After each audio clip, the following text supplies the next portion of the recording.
আগের ভিডিওতে আমরা যে আলোচনা করেছিলাম যে কিভাবে আমরা বুঝতে পারবো যে আমরা কি চাই, সে ব্যাপারটা যখন আমরা একটু প্র্যাকটিস করতে পারি বা অনুশীলন করতে পারি এবং আমাদের কাছে স্পষ্ট হয় যে আমরা কি চাই, তখন কিন্তু প্রশ্ন আসে যে এই যে চাইছি সেটা আমি পাবো কী করে। যারা আগের ভিডিওটি দেখেননি তাদের জন্য একটু উল্লেখ করতে চাই, একটু আবার করে বলে দিতে চাই যে ওখানে আমি যেটা বলেছিলাম যে আমি কি চাই সেটা বুঝতে গেলে একটি উপায় হচ্ছে খাতা নিয়ে বসা, কি কি চাই সেটা লিপিবদ্ধ করা এবং বারবার এই কাজটা করতে করতে একজন নিশ্চিত হয়ে যাওয়া যে এইগুলোই আমি চাই। কিন্তু আমার ক্ষেত্রে এরকম ঘটেছিল যে অনেকবার অনেকক্ষণ ধরে বসার পরে কেউ এসে জিজ্ঞেস করলো, কী রে তোমার যে চাওয়া সেটা কি তুমি সম্পূর্ণ বুঝতে পেরেছো? কী চাও, কতটা চাও? হঠাৎ করে মনে তখন আমার জেগেছিল, আরে আমি সবকটা তো চাই যা তাকে লিপিবদ্ধ করতে পেরেছি। তাকে বলেছি আচ্ছা আরেকটু সময় লাগবে, আরেকবার দেখি। তো এরকম হতে থাকে, সবার ক্ষেত্রেই হয়তো হয়, আমার ক্ষেত্রে তো হয়েছিল।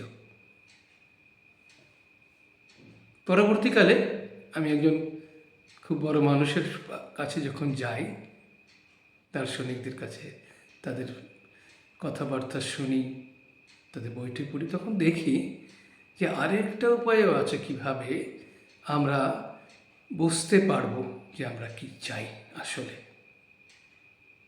এবং এটা একটা ব্যাক ক্যালকুলেশনের মতো জিনিস, উল্টো দিক দিয়ে ভাবা।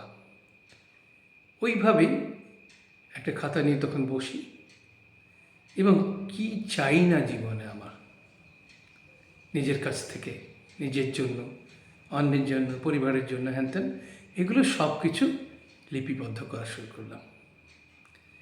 একটা সময় পরে যখন আমি সম্পূর্ণভাবে দেখলাম যে আমি লিপিবদ্ধ করতে পেরেছি যে আমি কী কী চাই না, তখন কিন্তু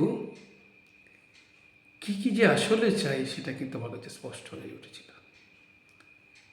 তো গতবার আমি বলেছিলাম এই এক্সারসাইজটা করার জন্য সবাইকে, যে আমি কি চাই না সেটাকে লিপিবদ্ধ করা এবং যা বাকি থাকে সেটাও খুব একটা অল্প হয় না, সেই জিনিসটাকে নির্দিষ্ট করা যায় এই জিনিসগুলো আমি চাই।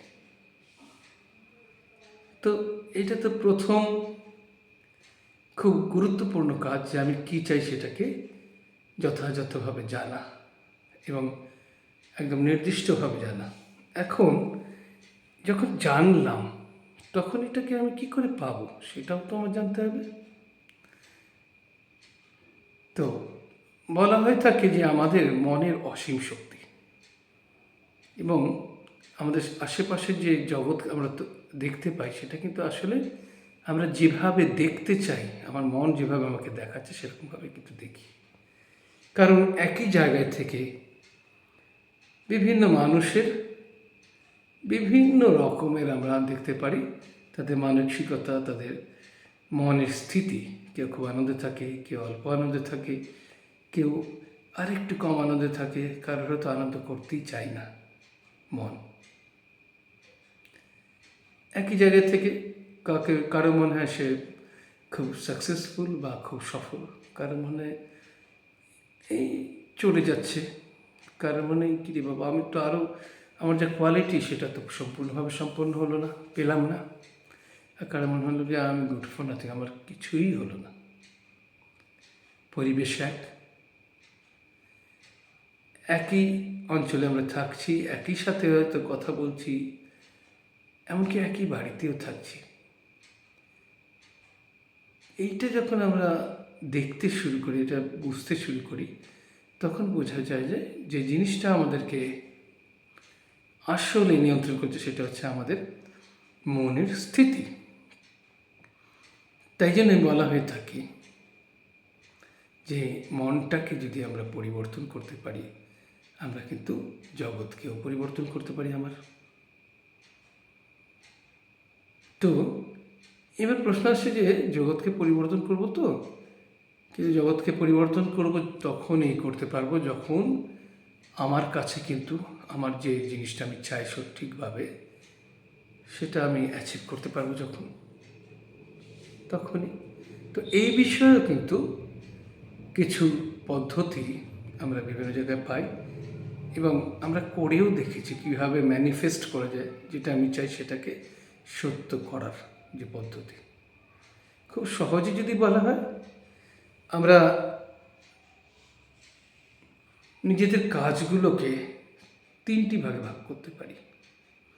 একটা হচ্ছে চিন্তার জায়গা, যেখানটা আমরা চিন্তা করি, ভাবনা চিন্তা করি যে কিভাবে কি করতে হবে। তারপরে সেটা কিন্তু আমরা ব্যক্ত করি বা কথায় প্রকাশ করতে পারি এবং আমরা সেই অনুযায়ী হাতে কলমে কাজ করতে পারি, তৃতীয়টা। এবার যখন কোনো কিছুকে আমরা সাকার করতে চাই, কোনো ইচ্ছাকে বা চাওয়াকে, তখন আমাদের প্রসেস এরকম হতে হবে। প্রাথমিকভাবে আমাদেরকে একদম দৃঢ় নিশ্চয় হতে হবে যে এই জিনিসটাই আমার দরকার।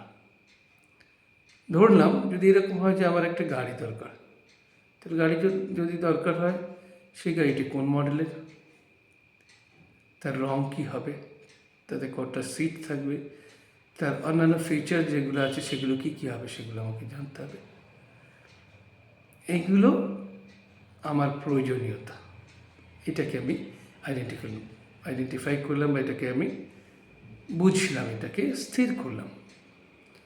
তারপরেই আমাকে বিশ্বাস করতে হবে যে এটা পাওয়ার যোগ্যতা আমার আছে। আমি চাইছি কিন্তু আমি নিজেই মনে করি না যে এটার যোগ্য আমি, সেক্ষেত্রে কি পাবো? পাওয়ার সম্ভাবনা অনেকটা কমে যায়। দেখা যায় অনেক শক্তিশালী লোকও নিজেকে দুর্বল মনে করায়, অনেক দুর্বল লোকের থেকে দুর্বল হয়ে পড়ে, হেরে যায়।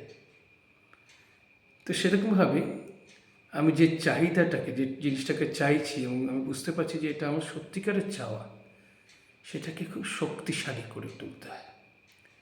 এবং এই শক্তিশালী করলে তখন আমাদের মধ্যে যে জিনিসটা জাগে তাকে বলে বিশ্বাস। আমরা বিশ্বাস করি যে এটা পাওয়ার সম্পূর্ণ অধিকার আমার আছে আর যোগ্যতা আমার আছে। এটা যখন এই সেকেন্ড স্টেজটা হয়ে যায়, তখনই কিন্তু আমরা পাবো তৃতীয় স্টেজে, আমরা এই জিনিসটা পাবো, এই নিশ্চয়টা করা যায়, নিশ্চিতভাবে বলা যায় না এটা পাবো। যখন আমি এটাকে পেতে চাই, আমার কাছে পাওয়ার যোগ্যতা আছে, তাহলে আমি পাবো, তৃতীয় পার্ট। এবং চতুর্থ অংশ যেটা হচ্ছে, সেটা হচ্ছে যে আমি পেয়ে গেছি। গাড়িটা আপনার বাড়ির সামনে দাঁড়িয়ে আছে, আপনি তার গেট খুলে ভিতরে ঢুকছেন, চাবি লাগিয়ে সেটাকে স্টার্ট করছেন, তারপরে আপনি চালিয়ে একটু ঘুরে আসছেন। এই যে সম্পূর্ণ যে প্রসেসটা, এটা যদি আমরা করতে থাকি, তাহলে কিন্তু যেটি আমি চাই, যে বিষয় হোক সেটা কিন্তু আস্তে আস্তে আমাদের ধরা দেবে। এটা সম্পূর্ণভাবে একটা প্র্যাকটিক্যাল প্রসেস, মানে এটা হচ্ছে সম্পূর্ণ মানে করে পাওয়ার একটা প্রসেস বা পদ্ধতি। আমরা করে দেখব এবং লক্ষ লক্ষ মানুষ যারা জীবনে সাকসেসফুল হয়েছে বা সফল হয়েছে, তাদের দেখবেন তারা জেনে বা না জেনে কিন্তু এই জিনিসটাই করছে। তারা যে কোনো ফিল্ডেরই হোক, যে কোনো কাজের সাথে যুক্ত হোক। তো এটা আমাদের কাছে সুযোগ যে আমরা এরকমভাবে নিজেদেরকে একটুখানি ঢালবো, এরকমভাবে নিজেদেরকে করব। আমি সবাইকে অনুরোধ করব, নিজেদেরকে এই সুযোগটা দিন, এরকমভাবে করুন, এই প্রসেসটা করুন। আর নিজেদের যে যে ইচ্ছাগুলো আছে, একটি ইচ্ছা নিয়ে এগোনো উচিত একসাথে, সেটাকে সফল করে তুলুন। আর কি হলো, কেমন আপনাদের অনুভূতি হলো, সেটা কিন্তু আমাকে জানাতে পারেন।